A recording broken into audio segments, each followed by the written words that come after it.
అసలు జగన్మోహన్ రెడ్డి గారు ఎప్పుడైనా పర్యటనకు వచ్చినప్పుడు చుట్టూరు పరదాలు కట్టేవారు. అది ఎలా మొదలైంది అనుకుంటున్నారు? పరదాలు కట్టడం అతను సెక్రటేరియట్కి వెళ్ళాలి కదా, అమరావతి అసెంబ్లీకి వెళ్ళాలి కదా, అక్కడి నుంచి మొదలైంది స్టార్టింగ్.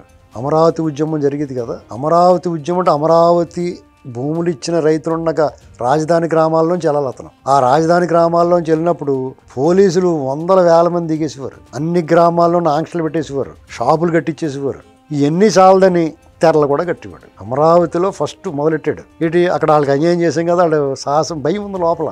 గుంటూరు వాళ్ళు కదా కారం గట్ట జల్లేస్తారేమో అని భయం అతనికి. వాళ్ళు కారం కొట్టేస్తారు కదా, కళ్ళలో చీపురు కట్టించుకొట్టేస్తారేమో అని భయం వేసింది అతనికి. అప్పుడు ఈ పరదాలు కట్టి పోలీసులను పెట్టి మెడికల్ షాప్ కూడా కట్టించేసాడు. దాన్ని రాష్ట్రం అంతా అదే పనిగా మొదలెట్టారు. ఈ భయస్తుడు అతను, మనం అనుకున్న ధైర్యవంతుడు కాదు. తర్వాత రాష్ట్రం అంతా ఇతను అరాచకాలు రాజధానికే పరిమితం చేయకుండా, ఏ ఒక్క కులానికో ప్రాంతానికో పరిమితం చేయకుండా అన్ని ప్రాంతాలని, అన్ని కులాలని, అన్ని వర్గాలని ఇతను వేధించడం, ఇబ్బంది పెట్టడం, అందరికీ సురక తగిలేలా చేయటం వల్ల రాష్ట్రం అంతా ఎక్కడికి వెళ్ళినా కానీ పరదాలు కట్టుకున్నాడు.